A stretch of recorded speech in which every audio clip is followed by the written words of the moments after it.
The Samsung Galaxy Z series has always been a head-turner, but if the latest leaks are to be believed, this year's Galaxy Z Flip 7 and Fold 7 might not bring much to the table, except, of course, for the Ultra version, which Samsung seems to be putting all its energy into lately.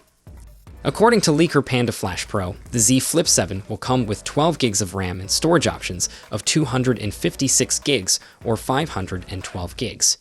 Meanwhile, the Z Fold 7 will also have 12 gigs of RAM, but will offer a 1 terabyte option for those who need that extra space. Sounds familiar? That's because those are the exact same configurations as the Galaxy Z Flip 6 and Fold 6. The one potential bright spot is the chipset.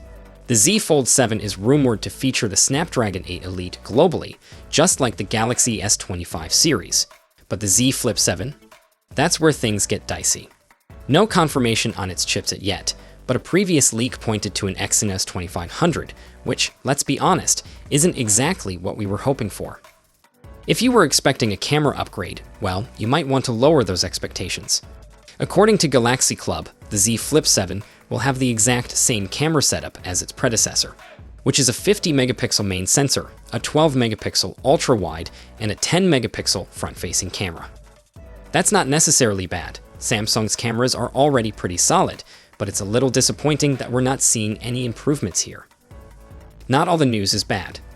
There are a couple of things that might make the Z Flip 7 and Fold 7 worth considering, like the potentially bigger displays according to an early leak, and no expected price increase if Panda Flash Pro's info holds up.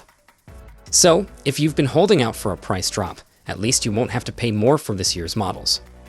It's looking like another incremental year for Samsung's foldables, some chipset tweaks, maybe bigger screens, but not much else. The real question is that enough to get people to upgrade? So, what do you think about the upcoming Galaxy Z Flip 7 and Fold 7? Are these changes enough for you, or will you be skipping this one? Drop your thoughts in the comments. Until next time, take care.